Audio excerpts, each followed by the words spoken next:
Hello friends, जय माँ बगला में जयवासी। देखिए भी मैंने अभी आज का नित्य क्रम का आप लोगों के लिए एक पूजा चालू की है, सारे यूट्यूब सब्सक्राइबरों के लिए, कि उनको कभी पैसों की दिक्कत ना हो। प्लस एक हनुमान जी का मंत्र है, ओम हनुमते आवेशाय आवेशाय स्वाहा।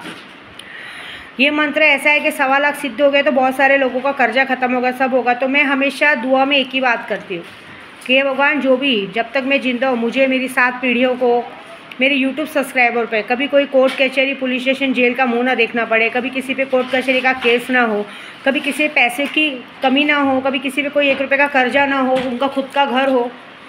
देखिए, घर की इच्छा तो सबकी है, क्योंकि मुंबई जैसे या कहीं भी शहर में रहने के लिए घर की इच्छा बहुत ज़रूरी है। मैंने आज एक फ़ैसला किया है, आप सबको बता रही हूँ। मैंने आज एक फ़ैसला किया है कि बॉम्बे में एक घर लेने से अच्छा, मेरे 3 बच्चे हैं, मैं तो यात्रा पे रहती हूँ, तो मैं यात्रा पे रहती हूँ, बहुत सारे जन एक एक टारगेट करते। देखिए, कब मुझे तो अभी अपना देखा है मैंने कि पता नहीं मैं कब तक जिंदा हूँ, क्या हूँ क्या पता। तो मैंने ऐसा सोचा है कि एक बड़ा सा बंगला लेने से अच्छा तीनों बच्चों के नाम पे, उनके नाम पे एक 1 BHK का फ्लैट लेके उन्हें दे दिया जाएगा। मैं तो भटकती आत्मा हूँ, मैं तो ऐसी भी कामाख्या या विंध्याचल में रहती हूँ, तो ऐसे भी हमारे उत्तर भारतीयों को टारगेट किया जाता है ना, कि तुम लोगों को महाराष्ट्र में रहने में शर्म आती है। तो हम जैसे हमको बुला के फिर क्यों वोट लिया जाता है। और अब एक नई कहानी शुरू हुई है कि उत्तर भारतीय धमकी दे रहे। तुम लोग बैंकों में घुस के लोगों को मार रहे हो, हाँ, आगा पीछा नहीं सोचते हो, और ऊपर से कोई इंसान को तुम लोग एक तो किसी को पानी में डुबा रहे हो और वो अपने आप को बचाने की कोशिश भी ना करे। हाँ, तुम लोग हम लोग को भैया भैया भैया करके संबोधित करते हो, तुझी आईची गांड बोलते हो। हमारी आईची गांड देखी है क्या तुम लोगों ने, ये बताओ। तुम्हारे संस्कार यही सिखाते हैं कि सबकी आईची गांड देखने का। हमारे यूपी में एक संस्कार तो है, हमारे यूपी में जिससे शादी करके लाते ना, उसी से ज़िंदगी भर निभाते। 10 औरतें लेकर नहीं घूमते और औरतों की कमाई नहीं खाते। हमारे यूपी में मर्द भले रिक्शा चलाएंगे, भाजी बेचेंगे, सब कुछ करेंगे, लेकिन अपनी औरत को कमाने नहीं भेजते। ठीक है, पढ़ी पढ़ी लिखी औरतें भी घर में बैठ के राज करती है। उनका काम यही है कि पति को अच्छा सा प्यार करो और बच्चे पैदा करो, ऐसी बात है। तो मैंने तो सोचा अपने तीनों बच्चों को, उनको घर भाई, उनको तो कैसा मुंबई में रहना पसंद है। और पहले भी बताऊंगी, विरार से लेकर मुंबई तक, विरार से लेकर मुंबई चर्च गेट तक ये सबकी कर्म भूमि है, उस पर कोई भी अपना हक नहीं जता सकता। सबके गांव, किसी का कोकण है, किसी का कहाँ है, किसी का कहाँ है, वो याद रखो। दूसरी बात, आज एक बहुत हंसी की बात आ रही, मैं आप सबको कह रही हूँ कि मैं जो पूजा चालू की हूँ, कल मैंने जो पाठ पूरा किया हनुमान जी का किया, लेकिन तभी भी मैंने कल, अब मैं रोज़ 100 पाठ करूँगी बाकायदा पूरा 11 दिन, तो कल भी मैंने किया ही था।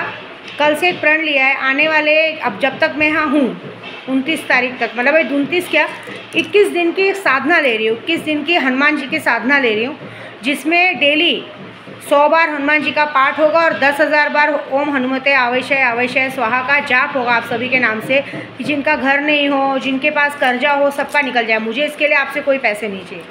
देखिए, हर पूजा का पैसे का चार्ज किया जाए, उसका पूजे का मतलब नहीं रहता। हाँ, लेकिन इस पूजे में मैंने एक देखा है रात को, कि पहले देखिए मेरा बहुत सारे किन्नर समाज से दोस्ती आ रही थी, आज भी है, ऐसी नहीं है, लेकिन कल पूजे में दिखा है कि कुछ किन्नर समाज, मेरे पंडित जी ने भी कहा कि कोई तो नहा धो के तेरे पीछे पड़ा है। कुछ किन्नर समाज भी मतलब ज़बरदस्ती मेरे लिए पूजा पाठ कर रहे हैं, या कुछ करा रहे हैं, या मुझे नीचे दिखाने की कोशिश कर रहे हैं। उनको ऐसा लगता है कि मैं उनके लिए पूजा करती हूँ। तो सबसे पहली बात, मैं इतना अपना टाइम किसी के लिए भी वेस्ट नहीं करती। मेरा टाइम पैसों के लिए ज़्यादा रहता है। देखो, जैसे मैंने अभी पाठ चालू किया, लक्ष्मी जी का पाठ चालू किया, श्याम जी का पाठ चालू किया। अब ये हनुमान चालीसा डायरेक्ट रुकेगी जब मैं श्याम मंदिर पहुंचूंगी 12 मई को, तब तक चलेगी। तो तब तक के लिए 21 दिन का मेरा प्रण पूरा होगा, 21 दिन से ज़्यादा होगा। तो ये आप लोगों के लिए करे। तो जो किन्नर समाज है उनसे हमेशा मेरा अच्छा रिलेशन रखा है, लेकिन ऐसा कौन है जो मेरे नाम पे पूजा कर रहा है। भाई, आपकी मेरी क्या दुश्मनी है, आपसे मेरा कोई लेना देना नहीं है। और देखिए, भगवान ने सबको एक तरह से बनाया है।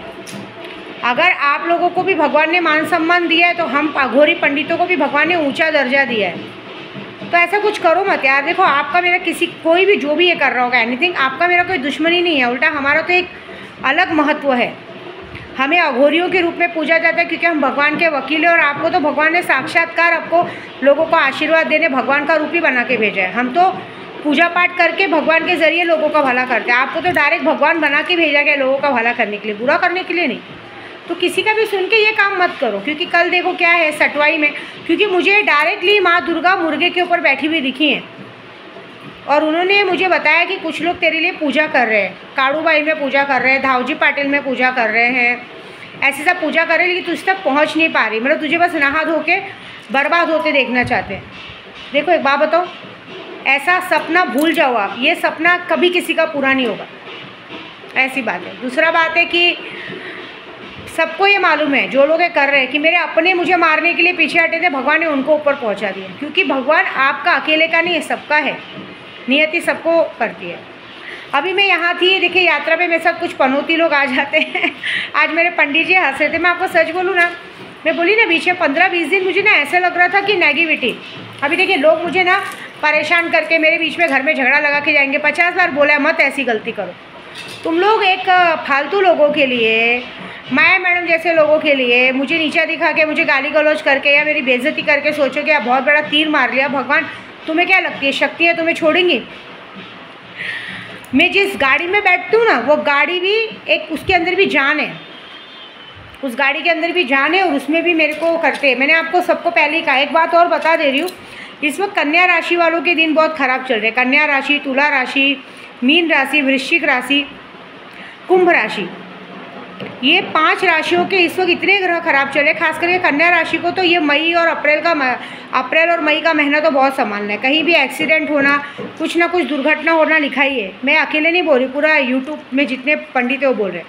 और बाकी सबका नाम खराब होना, जिस तरह से आपने जो भी कर्मा किया उसको फेस करना तो आपको लिखना ही है।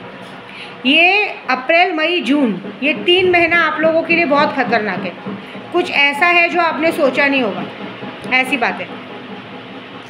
मेरे साथ जो बीतना है बीत गया, मेरा तो है। लेकिन मैंने एक बात नोटिस की थी कि कुछ लोगों का पायगुन इतना ख़राब रहता है। तो आज मेरे पंडित जी मुझ पे हंस रहे हैं, तू पायगुन की बात कर रही है, तूने जिन लोगों के नाम से पूजा चालू की है कि आज नहीं तो कल उनके मरने की खबर है, डेली तो उनके नाम पे मारण क्रिया आ रही है। कभी तूने सुना है किसी भी शिकारी को कि जिस शेर का वो शिकार करना चाहता है उसी को अपने जंगल में बुला के खाना पीना खिलाता है? बता, मतलब सैंपल के थोड़ में शेर तो छोड़, उनको तो गीदड़ बोलना भी गलत बोल लगेगा, क्योंकि वो लोग सिर्फ कहते हैं ना, सिर्फ शरीफ बन के लोगों की औरतों को खा सकते हैं, लोगों की बैठ के कमाई खा सकते हैं। इतने बेशरम है कि कितना भी बोलो उनको शर्म लाज नहीं है। मुझे कभी सुना है जिस पेड़ पे खड़े है, जिस पेड़ की कुल्हाड़ी काट रही है और उसी पेड़ की कुल्हाड़ी को रक्षक बनाने को सोच रही है? ऐसा होता है? तो क्या है मालूम है, मेरी गलती हो गई। एक्चुअली कैसा है मालूम है, मैं जिन लोगों को सबक सिखाना चाहती हूँ मैं उन्हीं को अपने आगे पीछे लेके घूम रही हूँ। लेकिन करूँ क्या? कोई तो है ऐसा जिसको कहते हैं ना, पूरी दुनिया में औरत नहीं चाहिए, लेकिन आदमियों में, दोस्त में गिनती में 1 ही 2 नाम गिने चुने आते, वही चाहिए। औरत छोड़ के जाए तो जाए, क्योंकि वो कैसा है, वो हर गलत काम में, सही काम में साथ देते ना। बीवियों को छोड़ के बाहर कोई भी औरत मिली तो मिल बांट के खाना है, दारू मिल बांट के पीनी है, मिल बांट के आइटम पटाना है। एक बार आइटम को तू, एक बार आइटम के साथ तू मज़ा कर, एक बार आइटम के साथ मैं मज़ा करूँ। ना तू मेरे लिए बोलेगा ना मैं तेरे लिए बोलूँगा। ये है ना फंडा, ये फंडा एरिया में बहुत जगह चल चुका है। पहले तू घुमा आइटम बना के, बाद में मैं घुमाऊँगा, तू धोखेबाज समझ के छोड़ देना, बाद में मैं घुमाऊँगा, बाद में मुझे पता चलेगा कि तेरे साथ सोई, मैं तेरे को उसको धोखेबाज समझ के, मतलब सारा का सारा नुकसान किसका? उस बेचारी औरत का, जिसको तुम सब दोस्तों ने मिलके ऐश की और छोड़ दिया, ये बोल के कि अरे दोस्त की बहन को नहीं छोड़ा है। दोस्त की बहन को नहीं छोड़ा है। एक दोस्त ने उसके साथ रिलेशन रखा, उसके बाद दूसरा दोस्त उसको भगा के लेके गया, और उसके दूसरे दोस्त ने भगा के लेके जाने के बाद उसके कान में या छोटा सा सोने का कड़ी था, उसको भी पकड़ से तोड़ के निकाला और बेच के उस औरत को बेसहारा छोड़ दिया। वो भी ऐसे दोस्त की बहन जो दोस्त तुम लोगों के लिए मरता था, जीता था, तुम्हारे एक थाली में बैठ के खाते थे। ऐसे तो नीच तरह के लोग हैं ये लोग। बस इनका पता है जल्द बस कहाँ नहीं चलता है, इनकी औरतों पे। अगर इनका बस चले ना तो अपनी औरतों को भी आंख बंद करके बाजू में हट जाएंगे और बात बताएंगे कि मुझे तो, अरे किया भी है, बताने की क्या ज़रूरत है, किया भी होगा शायद, क्या भरोसा पड़ता है। लेकिन मज़ा तो आई ना, रास्ते का सफ़र बहुत अच्छा काटा। क्या लगता है तुम लोग मेरा दिमाग फिरा के सोचोगे कि मेरे दिमाग पे लगोगे, बस ये सोचो कि बहुत बड़ा एक्सीडेंट नहीं हुआ, क्योंकि मैंने तो बस भगवान से ये माना के भेजा था कि सही सलामत चीज़ें पहुंचनी चाहिए। बाकी का जो कांड होना है, अभी का बाकी का कांड तो कल होएगा, कल है 14 अप्रैल, और कल जो होएगा बहुत बड़ा होएगा। तुम्हें अपनी मर्दांगनी में बहुत शौक है ना, आज से अभी से तुम्हारी मर्दांगी ख़त्म। तुमने अपनी औरत के अंदर तो पानी निकाल के बताओ, बाद में मैं मान जाऊंगी, बाकी का सब बात ख़त्म करो। माफ़ी शब्द मेरी डिक्शनरी में नहीं है। और दूसरी बात है, जिन लोगों को मैं दिख रही हूँ, जिन लोगों का शक्ल दिख रहा है, उन लोगों को खुले दिल से बोलूँगी, भाई मेरा तुम्हारा दूर दूर तक कोई दुश्मनी नहीं है। फालतू में दुश्मनी लो भी मत, बल्कि व्यवहार ऐसा रखो कि ज़िंदगी में तुम्हें ज़रूरत पड़े, मुझे ज़रूरत पड़े, एक दूसरे के काम आएंगे। मुझे तो ज़रूरत पड़ेगी ही नहीं किसी की, क्योंकि मैं तो ऐसी हूँ कि मरना मंजूर करूँगी, ऐसी बात है। लेकिन बाकी जो लोगों का सपना है ना मुझे बर्बाद करने का, ये करने का, तो वही डायलॉग याद रखना, क्या बिगाड़ेंगे भला मेरा जमाने वाले, मेरा ख्वाजा मेरा दाता अभी अजमेर में है। कामाख्या से दीक्षित हूँ, बगलामुखी की पुजारी हूँ, विंध्यवासिनी की बेटी हूँ। ख्वाजा जी मेरा नाज उठाते, तुम जैसों की क्या औकात मुझे आँख दिखाते? तुम जैसी क्या औकात है क्या मुझे आँख दिखाने की?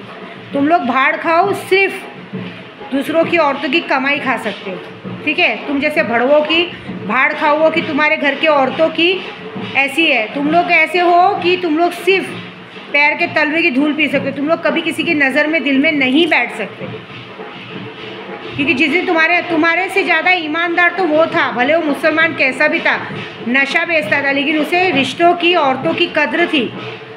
कभी किसी के घर में घुस के किसी के औरत, तुम लोग ने तो उसके घर को भी नहीं छोड़ा, उसके घर की औरत को तक अपने चक्कर में फंसा लिया था, इसीलिए तो उसे तुम्हारी जान प्राण के पीछे पड़ गया था। विद्यादेवी की तरफ वजह से थोड़ी पड़ा था, उसको इस बात का गुस्सा था कि ये कमीने इतने गिरे हुए हैं कि इन्होंने मेरे घर को भी नहीं छोड़ा, मेरे घर को तो गंदा करने को गए, इतनी इनकी औकात। मैं दोस्त बना के लेके गया और ये मेरे घर में घुस के मेरी बीवी को तक नहीं छोड़ा। मैं इनकी बीवियों को बहन बोलता हूँ और इन्होंने मेरी बीवियों को अपने पीछे पागल कर लिया। इस बात का बदला लेने के लिए वो आदमी लास्ट तक तुमको मारने के लिए पीछे पड़ा था। और बाद में क्या, हमने तो कुछ किया नहीं। सारा खेल लेने का, नशे में आ जाने का। प्लीज़ खाना खा लो ना, ज़रा खाना खा लो, नहीं तो तबीयत बिगड़ जाएगी। भाई तेरी माँ की जो भोसड़ी का, उसका पति है ना देखने को भड़वे, खाना खा लिया कि नहीं? तेरे भोसड़े में, तेरे लंड में क्यों खुजली उठ रही है बताने के लिए खाना खा ले या कर ले? मेरी बातें बहुत चुभती है ना। सोचो जिनके साथ हुआ उनको कैसा लगता होगा। तुम लोग ने कितनों के साथ क्या क्या गलत किया है, फिर भी तुम्हारे परिवार में, तुम्हारे घर में तुम लोग को ये घमंड है कि तुम्हारा परिवार नंबर 1 है, तुम्हारी घर की औरतें नंबर 1 है, जो कि सबसे बड़ी चुदक्कड़ है। सबकी सब रंडियाँ बाहर जाती है अलग अलग मर्दों से वो करवाने। तुम लोगों को लगता है घमंड कि तुम लोग ही सिर्फ सबको बर्बाद करते हो। तुम्हारी औरतें तुम्हारे दोस्तों के सामने सब कुछ करके आ गई है तुमको पता भी है, तुम्हारे पूरे दोस्तों ने तुम्हारे घर की औरतों को खा के बैठे, इसलिए तुम्हारे घर की कोई इज्जत बची नहीं है, याद रखना। इसलिए सर उठा के, नाक उठा के चलना तो भूल जाओ, अभी भी सुधर जाओ। दूसरों के घर की औरतों को खिलौना समझना बंद करो, नहीं तो एक दिन ऐसा आएगा ना, कोई औरत अगर तुम्हारे को तुमसे बड़े भारी मिल गई ना, तुमको रास्ते में गिरा के उसी जगह पे तुमको काट के फेंक डालेगी। ये बात याद रखना। अभी तो पिक्चर बाकी है, अभी तो मज़ा देखो क्या होने वाला है, ठीक है।